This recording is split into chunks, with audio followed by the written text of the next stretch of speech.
ಬೆಂಗಳೂರು, ಮೈಸೂರು, ಮಂಡ್ಯ ಎಲ್ಲಾ ಕಡೆನು, ಬಾಗಲಕೋಟೆ, ಬಳ್ಳಾರಿ, ಕೊಪ್ಪಳ ಅದ್ ಕೇಳೇ ಇಲ್ಲ ಬಿಡ್ರಿ, ಹೆಸರೇ ಕೇಳಿಲ್ಲ ನಾವು. ಅಂತ ಊರಲ್ಲೆಲ್ಲ ಬರ್ತಾ ಇದಾರೆ. ಯಾರು ಫೋನ್ ಮಾಡ್ತಾರೆ ಅನ್ನೋದೇ ಗೊತ್ತಾಗ್ತಾ ಇಲ್ಲ ನನಗೆ.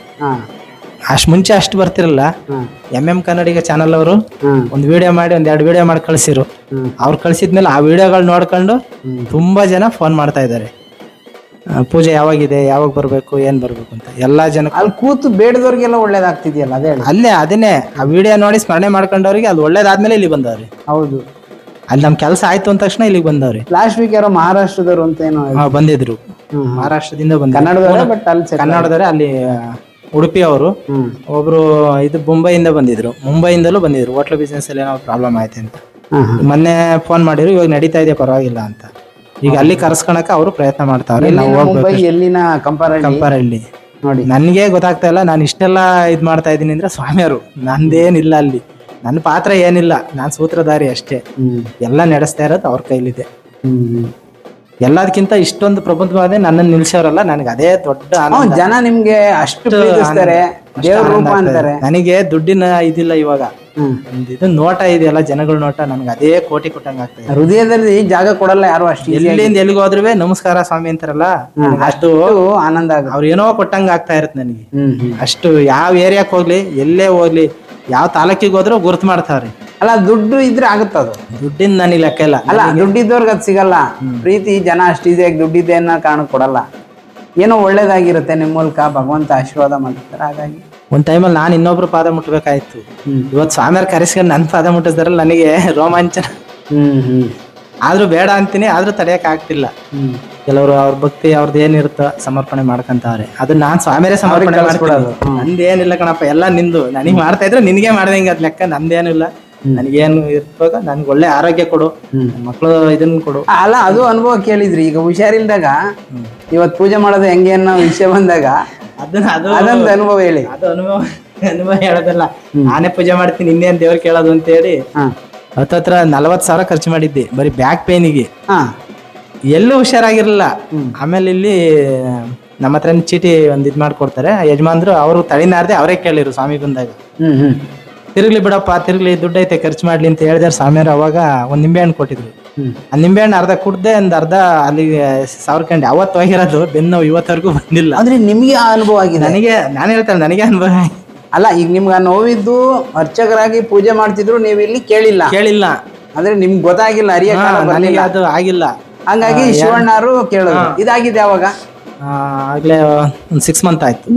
ಅವ್ರು ಕೇಳಿ ನಿಂಬೆಹಣ್ಣು ಇಸ್ಕೊಟ್ಟು ಅವರೇ ಇಸ್ಕೊಂಡು ಕೊಟ್ರು. ಸ್ವಾಮಿಯವ್ರು ಹಿಂಗ್ ಹೇಳಿದಾರೆ, ದೇವ್ರು ಬಿಟ್ಮೇಲೆ ನೀವು ಅದ್ ಇಸ್ಕೊಂಡ್ ಕುಡ್ದೆ. ಆದ್ರೂ ಏನೋ ಕುಡಿಬೇಕು, ದೇವ್ರು ಕೊಟ್ಟಾರೆ ಅಂತ ಕುಡ್ದೆ. ಅಲ್ಲಿಗೆ ಹಚ್ಕೊಂಡೆ. ನಮ್ಮ ಮನೆಯವ್ರು ಹಚ್ಚಿರು, ಅಷ್ಟೊಂದ್ ಮಾತ್ರೆ ವಸ್ತಿಗೆ ಹೋಗಿಲ್ಲ, ಈ ನಿಂಬೆಹಣ್ಣಿಗೆ ಹೋಗುತ್ತಾ ಅಂತ ಅವ್ರು ಅಂದ್ರು. 2 ದಿವಸ ಸಿಕ್ಕಾದ್ ಎಲ್ಲಿ ಹೋಯ್ತು ಗೊತ್ತಿಲ್ಲ, ಇವತ್ತವರೆಗೂ ಬಂದಿಲ್ಲ ನೋಡಿ. ಒಂದು ನಿಂಬೆ ಇವತ್ತವರೆಗೂ ಬಂದಿಲ್ಲ. ಒಂದು ಎಫೆಕ್ಟ್ ಮಾಡಿ 40,000 ಖರ್ಚು ಮಾಡಿ ಒಂದ್ ನಿಂಬೆಹಣ್ಣು ಹುಷಾರಾಗಿದೆ ಅಂದ್ರೆ ನಂಬೇಕಾ ಬೇಡವಾ? ಅದೇ ಲಾಸ್ಟ್. ಅವತ್ತಿಂದ ಯಾವ ಆಸ್ಪತ್ರೆಗೆ ಹೋಗಿಲ್ಲ.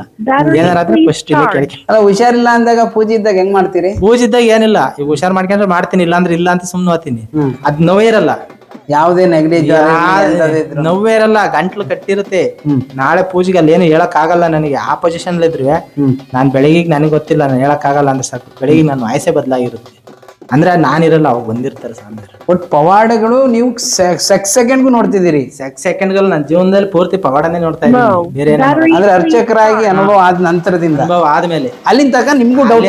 ನನಗೂ ಡೌಟೇ. ನಾನು ಯಾರು ಏನೋ ಗೊತ್ತಿಲ್ಲ, ಯಾವ ಪೂಜೆ ಯಾವ ಇದೆಲ್ಲ ಇದು ಹೇಳಿಕೆ ಆತರ ನೆಗ್ಲೆಕ್ಟ್ ಅದು ಗೊತ್ತಿರಲ್ಲ ಬಿಡ್ರಿ. ಅದೆಲ್ಲ ನಾನು ನಂಬ್ತಿರ್ನೇ ಇಲ್ಲ. ಹೇಳಿಕೆನೆ ನಂಬ್ತಿರಲ್ಲ. ಮನುಷ್ಯ ದೇವ್ರು ಬರುತ್ತೆ ಅನ್ನೋದು ಸುಳ್ಳು ನಂಬಿಕೆ. ನಂಬಿಕೆನೇ ಇಲ್ದೆಯಾ ತುಂಬಾ ಸಲ ನಾನೇ ಯಾರೆಲ್ಲ ಹೇಳಾಗಿದ್ದೀನಿ. ಬುದ್ಧಿಲ್ಲೇ ಕೇಳಕ್ ಹೋಗ್ರಿ, ಅಲ್ಲಿ ಕೇಳಕ್ ಬಂದ್ ಭಕ್ತರು ಕೇಳೋದು, ಬುದ್ಧಿಲ್ಲೇ ಕೇಳಕ್ ಹೋಗ್ರಿ. ಈಗ ಅದು ಬೇರೆಯವ್ರ ಕಡೆಯಿಂದ ಇಲ್ಲಿ ಆಗ್ತಾ ಇತ್ತು ಅದೇ ಕೆಲಸ. ಅದು ಅವ್ರು ಹೇಳಂಗಿಲ್ಲ ನಾನು. ಅಲ್ಲ, ಅವ್ರಿಗೆ ಅದು ನಾಳೆ ಸರಿ ಹೋಗುತ್ತೆ.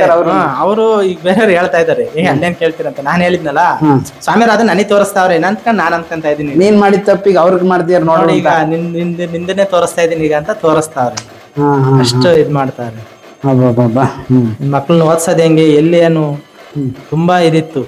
ಈಗಂತೂ ಅವ್ರು ಹೆಂಗ್ ತೋರಿಸ್ತಾರೆ ನನಗೆ ಅರಿವಿಲ್ಲ. ನಿಮ್ಗೊಟ್ಟು ಈಗ ಮನೆ ಇರಕ್ ಮನೆ ಇರ್ಬೋದು, ಹೊಲ, ನನಗೇನು ಅದ್ಯಾವ್ದ್ರ ಬಗ್ಗೆನೂ ನನಗೆ ಮೈಂಡ್ ಇದೇ ಇಲ್ಲ.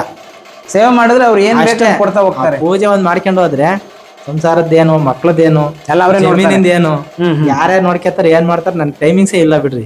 ನಾನು ಎಲ್ಲಿ ಹೋಗ್ತೀನೋ ಎಲ್ಲಿ ಬರ್ತಾರ. ಓಡಾಡಿ ಡೀಸೆಲ್ಗೆ ಸುಮಾರು ಸಾವಿರ ಖರ್ಚು ಮಾಡ್ತೀರಿ. ಅದು ಎಲ್ಲ ಅಲ್ಲೇ ಆಗ್ತಾ ಇದೆ ಭಗವಂತ. ಎಲ್ಲ ಅವ್ರದೇ, ನಂದೇನಿಲ್ಲ. ಈಗ ಸದ್ಯಕ್ಕೆ ಆ ಬಿಸ್ನೆಸ್ಗಳು ಇದೆಯಾ ನಿಮ್ಮ? ಇದೆ ಬಿಸ್ನೆಸ್ ಈಗಲೂ ಮಾಡ್ತೀರಿ? ಪೂಜೆ ಮಾಡ್ತೀನಿ ಭಕ್ತರೇನೋ ಕೊಡ್ತಾರೆ ಆ ತರ ಎಲ್ಲ ಡಿಪೆಂಡ್ ಆಗಿಲ್ಲ. ಈಗಲೂ ಏನೇನಿದೆ ಬಿಸ್ನೆಸ್? ಬಿಸ್ನೆಸ್ ಇದೆ, UPS ಬಿಸ್ನೆಸ್ ಮಾಡ್ತೀನಿ. ನಿಲ್ಸಿಲ್ಲ ಅದನ್ನ? ಸೋಲಾರ್ ಮಾಡ್ತೀನಿ. ಈಗಲೂ ಹಳೆ ಕಸ್ಟಮರ್ ನನ್ನೇ ಕರೀತಾರೆ. ಓಕೆ. ಓ, ನಂಬಿಕೆ. ರೀಸೆಂಟ್ ಆಗಿ ಹೋಗಿ ಹಾಕ್ಬಂದಿದ್ದೀನಿ, ಬಗಲಗುಂಟೆ ಹತ್ರನೇ ಹಾಕ್ಬಂದಿದ್ದೀನಿ. ಓಕೆ. 1.5 ಲಕ್ಷ 2 ಸೆಟ್ ಅಲ್ಲಿ ಫಿಟ್ ಮಾಡ್ತೀನಿ. ಅಂದ್ರೆ ಇವತ್ತಿಗೂ ವ್ಯವಹಾರ ಎಲ್ಲ ಮಾಡ್ತೀರಿ? UPS, ಸೋಲಾರು, ಆಮೇಲೆ ಕಾಯ್ಕೊಂಡು ಹಾಕೋದು, ಕುರಿ ಶೆಡ್. ಏನಿಲ್ಲ ಅಂದ್ರೆ ವರ್ಷದಲ್ಲಿ 10 ಲಕ್ಷ ಆದಾಯ ತೆಗಿತೀವಿ. ಅಂದ್ರೆ ಈಗ ಕೊಬ್ಬರಿ ಅಡಿಕೆ ಎಲ್ಲ ಇದೆ. ಸೊ ನೀವು ಬರೇ ಪೂಜೆ ಆರಕೆ ಮಾಡ್ಕೊಂಡು ಕಾರಲ್ಲಿ ಅಡ್ಡಾಡ್ತಿಲ್ಲ? ಅದೇ ಅದಕ್ಕೆ ನಾನು ಒಂದು ಕ್ಲಾರಿಟಿ ಕೇಳೋದು. ಅದ್ರ ಜೊತೆಗೆ ಭಗವಂತನ ಸೇವೆಯಲ್ಲಿ ಪೂಜೆ ಮಾಡಿ ಆಚೆಗೆ ಹೋದ್ರೆ ಏನ್ ಕೊಡ್ತಾರೋ ಅವ್ರು ಕೊಟ್ಟೆ ಕೊಡ್ತಾರೆ. ಯಾವ್ದೇ ಆರ್ಡರ್ ಬಂದ್ರು ಫೇಲ್ ಇಲ್ಲ ಇವತ್ತರೆಗೂ. ಸಮಸ್ಯೆ ಆಗಿದ್ದು ಆರ್ಡರ್ ಕಾಂಟ್ಯಾಕ್ಟ್ ಮಾಡಿರ್ವೆ, ಅದು ಕೊನೆಗೆ ನನಗೆ ಬರುತ್ತೆ. ನಾನು ಒಂದೇ ರೇಟ್ ಹೇಳ್ಬಿಟ್ಟು ನನ್ಗೆ ಆಗಲ್ಲ, ಅಷ್ಟರ ಮೇಲೆ ಕೊಡಲ್ಲ ನಾನು. ಅವ್ರು ಅಷ್ಟಕ್ಕೆ ಕರೆದು ಮಾಡಿಸ್ಕೊಳ್ತಾರೆ ಅದೇ ರೇಟು. ಕರೆದು ಮಾಡಿಸ್ಕೊಂಡು ಆತರ ಆದ್ರೆ ಕ್ವಾಲಿಟಿ ವರ್ಕ್ ನಿಮ್ದು ಇರುತ್ತೆ. ಫೇಲ್ ಆಗಿದ್ದು ಕಂಪ್ಲೇಂಟ್ಗಳು ಬರೋದು ಮತ್ತೆ ಸರ್ವಿಸು ಹಂಗೆ ಕೊಡ್ತೀರಿ? ಬೆಂಗಳೂರಲ್ಲಿ, ಹಾಸನಲ್ಲಿ, ಶಿವಮೊಗ್ಗದಲ್ಲಿ UPS ಇಲ್ಲಿಂದ ಹಾಕ್ಬೇಕು ಅಂದ್ರೆ ಸುಮ್ಮನೆ ಅಲ್ಲೇ 100 ಜನ 1000 ಜನ ಡಿಸ್ಟ್ರಿಬ್ಯೂಟರ್. ನೀವು ಬಂದು ಸುಮ್ಮನೆ ಹಿಂಗೆ ಇಷ್ಟವಾಗಿ ನಮ್ಗೆ UPS ನೀವು ಅಂದ್ರೆ ಅದು ಹಾಕುವಾಗ್ಲೂ ಸ್ವಾಮಿ ಹೆಸರು ಹೇಳೋದೆ ನೀವೇ ನೋಡ್ಕೋಬೇಕು ಅಂತೀವಿ. ಸರ್ವಿಸೇ ಬರಲ್ಲ. ನೋಡಿ ಅದನ್ನ ಅವ್ರ ಮೇಲೆ ಹೊರಿಸ್ತೀರಿ. ಸರ್ವಿಸೇ ಬರಲ್ಲ, ನನಗೆ ಬರಕ್ಕಾಗಲ್ಲ. ಹೊಡಿಸಿದ್ಯಾ ಅದು ಇಟ್ಟು ಬರ್ತಾ ಇದ್ದೀನಿ, ನೀನೇ ನೋಡ್ಕೋಬೇಕು ಅಂತೀವಿ. ಈ ಎಲ್ಲ ಒಂಥರ ಪವಾಡಗಳೇ ನಡೀತಾ ಇದ್ದಾವೆ. ನನಗೆ ಆಶ್ಚರ್ಯ ಆಯ್ತು, ಇಷ್ಟೆಲ್ಲಾ ಕೆಲಸ ಮಾಡ್ಕೊಂಡು ಫ್ರೀ ಇದ್ವಿ. ನೋಡ್ರಿ, ಇಷ್ಟೆಲ್ಲಾ ಕೆಲಸ ಮಾಡ್ಕೊಂಡು ಫ್ರೀ ಆಗಿದ್ವಿ. ಆಕ್ಚುಲಿ ನೋಡಿ, ಕರು ಏನೋ ಕುರಿಮರಿಗಳು, ಶೆಡ್ಡು, ಕಾಯಿ, UPS, ಸರ್ವಿಸು, ಅದ್ರ ಜೊತೆಗೆ ಸ್ವಾಮಿ ಸೇವೆ ಆದ್ರೂ ಫ್ರೀ. ಅಂದ್ರೆ ಅಲ್ಲೇ ಹುಡುಗರುಗಳು ಇದ್ದಾರೆ, ನನ್ನಿಂದ ಅವ್ರಿಗೂ ಒಂದು 4 ಕಾಸು. ಬೆಂಗಳೂರಿಗೆ ಆರ್ಡರ್ ಬಂತಂದ್ರೆ ಅಲ್ಲೇ ಒಬ್ಬ ಹುಡುಗಿದ್ದಾನೆ, ಅವ್ರಿಗೆ ಹೇಳಿ ಅಲ್ಲೇ ನೋಡ್ಕೊಂತಾನೆ. ಹಸಿಕೆದ ಇದ್ದಾನೆ, ಚಿಕ್ಕಮಗಳೂರು, ಎಲ್ಲಾ ಕಡೆನೂ ಇದ್ದಾರೆ. ಯಾವ ಕಡೆಯಲ್ಲೂ ಹುಡುಗರಿಲ್ಲ ಅಂತ ಇಲ್ಲ. ಅನೇವಾಗಿ ಮಾಡ್ಬೇಕು ಅಂತ ಇಲ್ಲ. ಕೆಲವ್ರು ನೀವೇ ಬರ್ಬೇಕು ಅನ್ನೋ ಜಾಗಕ್ಕೆ ಮಾತ್ರ ನಾನು ಹೋಗ್ತೀನಿ. ಈ ಮುಂದಿನ ಕನಸೇನು ಇಲ್ಲಿ ನಿಮ್ಮ ಕನಸು? ಮುಂದಿನ ಕನಸು ಅಲ್ಲ, ಹೇಳೋ ತರ ಇದ್ರೆ ಹೇಳ್ಕೋಬಹುದು ನೀವು. ತುಂಬಾ ಇದೆ, ಯಾರು ನೋಡಬಾರ್ದು ಆ ರೀತಿ ದೊಡ್ಡ ಮಟ್ಟದಲ್ಲಿ ತಗೊಂಡೋಗ್ಬಿಟ್ಟು ತುಂಬಾ ಕನಸಿದೆ. ಹೋರಾಟ ನಡೆಸ್ತಾ ಇದ್ದೀನಿ, ಯಾರು ಹೇಳಿಲ್ಲ, ಯಾರು ಮಾತಾಡಿಲ್ಲ. ಕಂಪಾರಳ್ಳಿ ಇಷ್ಟೇ ಅಲ್ಲ, ಇನ್ನ ದೊಡ್ಡ ಮಟ್ಟಕ್ಕೆ ಹೋಗ್ಬೇಕು ಅಂತ ತುಂಬಾ ಕನಸಿದೆ. ಒಳ್ಳೆ ಚೌಟ್ರಿ ಮಾಡ್ಬೇಕು, ಒಂದು ಆಮೇಲೆ ವಿಮಾನ ಗೋಪುರ ಮಾಡ್ಬೇಕು, ದೊಡ್ಡದು ಬಸವನ ಸ್ಟ್ಯಾಚು ಮಾಡಿಸ್ಬೇಕು. ಯಾರ ದುಡ್ಡಿಸ್ಕೊತೀನೋ ಬಿಡ್ತೀನಿ ಗೊತ್ತಿಲ್ಲ, ಒಟ್ಟಿಗೆ ನಾನು ಮನ್ಸಲ್ಲಿ ನಾನು ಮಾಡ್ಬೇಕು. ಅದು ಸ್ವಾಮಿ ಮೇಲೆ ಆಗ್ಬಿಡೋದು. ಅವ್ರದೇ ಅವ್ರಿಗೆ ಇಷ್ಟ ಇದ್ರೆ ಮಾಡಿಸ್ತಾರೆ, ಬೇಡ ಅಂದ್ರೆ ಸುಮ್ಮನೆ ಆಗ್ತಾರೆ. ಇದು ನಾವು ಮೂಲ ದೇವಸ್ಥಾನ ಇದೇನೆ, ನಾನು ಬಂದ ಸ್ಟಾರ್ಟಿಂಗ್ ಇದ್ದಿದ್ದು. ಅದಾದ ನಂತರ ಇದು 4 ವರ್ಷ ಆದ್ಮೇಲೆ ಇದು ಡೆಮಾಲಿಷ್ ಮಾಡಿ ಓಕೆ ಈ ದೇವಾಲಯ ನಿರ್ಮಾಣ ಮಾಡಿದ್ವಿ. ಇಷ್ಟು ದೊಡ್ಡ ದೇವಾಲಯ.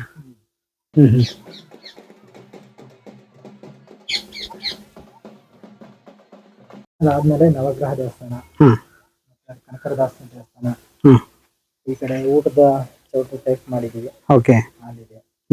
ಪ್ರತಿ ಅಮಾವಾಸ್ಯೆಯಲ್ಲಿ ದಾಸೋಹ ನಡೆಯುತ್ತೆ. ಓಕೆ, ಇನ್ನ ಇಲ್ಲಿ ಒಂದು ಜೋಡಿ ಸ್ವರೂಪ ನಡೆದಿದೆ. ಓಕೆ, ತಡೆ ಎಲ್ಲ ಇಲ್ಲೇ ನಡೆಸ್ತೀವಿ. ಅಲ್ಲೇ ನಡೆಸ್ತಾ ಇದ್ದೀವಿ. ಮುಂದಿನ ದಿನದಲ್ಲಿ ಇದೆಲ್ಲ ಒಂದು ಸ್ವಲ್ಪ ಪಾರ್ಕ್ ತರ ಮಾಡ್ಬೇಕು, ಗಿಡಗಳು ಹಚ್ಚ ಹಸಿರು ಮಾಡ್ಬೇಕು ಅಂತ. ಹಸಿರು ಮಾಡ್ಬೇಕು. ಓಕೆ, ಪ್ರತಿ ಅಮಾವಾಸ್ಯೆಯಲ್ಲಿ ಹೋಮ ನಡೆಯುತ್ತೆ. ಓಹೋ, ಓಕೆ, ಸರಿ ಸರಿ. ಮತ್ತೆ ಇಲ್ಲಿ ಸ್ವಾಮಿ ಬಂದು ಬಡಿಯೋದು ಹೇಳಿದ್ರಿ ನೀವು, ಒಮ್ಮೆ ವಿಡಿಯೋಗಳನ್ನು ನೋಡಿದ್ದೀನಿ ನಾನು. ಯಾವ ಟೈಮಲ್ಲಿ ಬೇಕಾದ್ರೂ ಬರ್ತಾರೆ. ಅಂದ್ರೆ ಕಾಗಿನೇ ಬಂದು ಅಂದ್ರೆ ನೀವು ಪೂಜೆ ಲೇಟ್ ಮಾಡೋದು ಆ ಥರ ಆದ್ರೆ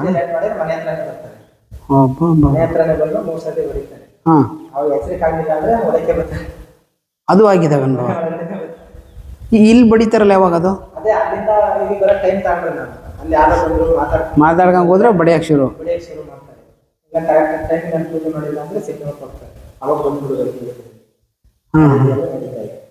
ಬೇರೆ ರೀತಿ ಸೂಕ್ತ ಏನಾದ್ರು ಕನ್ಸ್ಟ್ರಕ್ಷನ್ ಕಂಡ್ರೆ ಬಂದು ಬಿಡಿದ ತಕ್ಷಣ ನಾನು ಬಾಗಿಲ ಹೋಗ್ತೇನೆ. ಅದು ಅವರೇ ಹೇಳ್ತಾರ? ಹೊರಗಡೆ ಸೂಕ್ತ ಸಂಜೆ ಬರ್ತಾ ಇದೆ ಬಾಗಿಲ ಹೇಳ್ಕೊಂಡು ಅವೆಲ್ಲ ನಮಗೆ ಮಾತ್ರ ಅರಿವಾಗ್ತಾ ಇರುತ್ತೆ, ಕೆಲವರಿಗೆ ಏನೋ ನಾಟಕ ಅಂತಾರೆ ಅಷ್ಟೇ. ಅಲ್ಲ, ಈಗ ನಂದು ಅದೇ ಆಕಾಂಕ್ಷೆ ಇರೋದು, ಈಗ ಬಂದರೆ ಸ್ವಾಮಿ ಅವ್ರು ಇರೋ ಓ ಇದೆಲ್ಲ ಒಡೆದೋಗಿರೋದಿಲ್ಲ ಅದೇನಾ? ಸ್ವಾಮಿಯವ್ರು ಹೊಡೆದಾಕಿರೋದೇ ಇದು?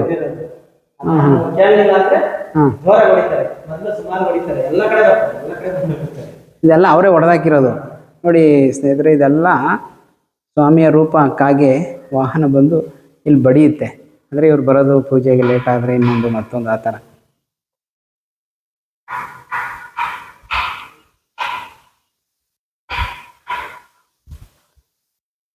ಇದು ಮೂಲ ವಿಗ್ರಹ, ಮುಂಚೆ ಇದ್ದಿದ್ದು. ಅಂದ್ರೆ ಅಲ್ಲಿ ಏನು ಪಕ್ಕದಲ್ಲಿ ಇದೆಯಲ್ಲ ಮೂಲ ದೇವಾಲಯ, ಮೂಲ ವಿಗ್ರಹ. ಹಾಂ. ಇನ್ನು ಈ ಕಡೆ ಇರೋದು ಅದು ಮೆರೆ ವಿಗ್ರಹ. ಮೆರೆ ವಿಗ್ರಹ ಇದು ಹೊಸದಾಗಿ ದೇವಾಲಯ ಆದಮೇಲೆ ಸ್ವಾಮಿದಾ? ದೇವಾಲಯ ದೊಡ್ಡದಾದ್ಮೇಲೆ ದೊಡ್ಡದಾಗಿ ಬೆಳೆದಿರ್ತೀವಿ ಸ್ವಾಮಿ.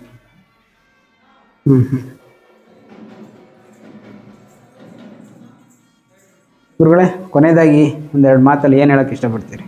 ಜನಗಳಿಗೆ ಯಾವುದೇ ತೊಂದರೆ ಏನೇ ತೊಂದರೆ ಇದ್ರು ಹೀಗೆ ಸದಾಕಾಲ ಬರ್ಬೋದು. ಶನಿವಾರ ಸೋಮವಾರ ಅಮಾವಾಸ್ಯೆಯಲ್ಲಿ ಪೂಜೆ ಇರುತ್ತೆ. ಆ ಟೈಮಿಂಗ್ಸ್ ಅನ್ನ ಹೇಳ್ತೀನಿ. ಟೈಮಿಂಗ್ಸ್ ಬಂದು ಪೂಜೆ ಮಾಡಿಸ್ಕೊಂಡು ಹೋಗಿ. ಇಲ್ಲೇನಂತ ಹಣ ಖರ್ಚು ಮಾಡೋಂಥದ್ದು ಏನಿಲ್ಲ, ಯಾರು ಏನು ಹಣ ಕೇಳೋದಿಲ್ಲ. ಪೂಜೆಗೆ ಅಂತ 50 ರೂಪಾಯಿ ಚೀಟಿ ಮಾಡಿದ್ದಾರೆ, ಅದನ್ನ ತಗೊಂಡು ನನ್ನ ಹತ್ರನೇ ಏನು ಹೇಳ್ಬೇಡ್ರಿ, ಬನ್ನಿ ನಿಮ್ ಕಷ್ಟ ಏನು ಅನ್ನೋದು ಸ್ವಾಮಿಯವ್ರು ಬಂದ ಕೇಳ್ಕೊಳ್ಳಿ, ಅವ್ರು ಹೇಳ್ಕೊಡ್ತಾರೆ.